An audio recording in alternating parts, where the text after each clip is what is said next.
आज Bharat heart डिसीजमध्ये number 1 आहे. Bharat डायबिटीसमध्ये number 1 आहे. याचं मुख्य कारण काय?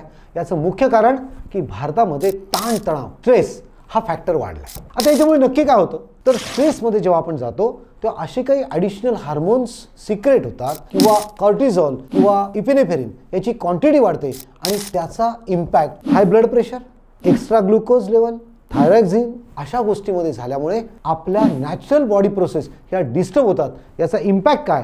तर डायजेस्टिव्ह सिस्टम डिस्टर्ब होते, हार्ट डिसीज, पल्स रेट वाढतो, त्यानंतर स्किन डिसऑर्डर होतो. असे बरेचसे आजार यायला मुख्य कारण म्हणजे हार्मोनल इनबॅलन्स. आणि जेव्हा हेच टेन्शन आपलं रेग्युलर असतं तेव्हा ह्या डिसीजचं क्रोनिकमध्ये रूपांतर होतं आणि ह्यानी आपण डिसीजमध्ये कधी लँडअप होतो हे आपल्याला कळत सुद्धा नाही. मग आपण हे डिसीज कमी करू शकतो का? 100% आपण हे डिसीज कमी करू शकतो. प्रॉपरली स्ट्रेस मॅनेज कसं करायचं हे जर समजून घेतलं तर आपण हे डिसीज कमी करू शकतो आणि स्ट्रेस फ्री राहू शकतो. हे जाणून घेण्यासाठी पूर्णपणे मला फॉलो करा. You will get the idea.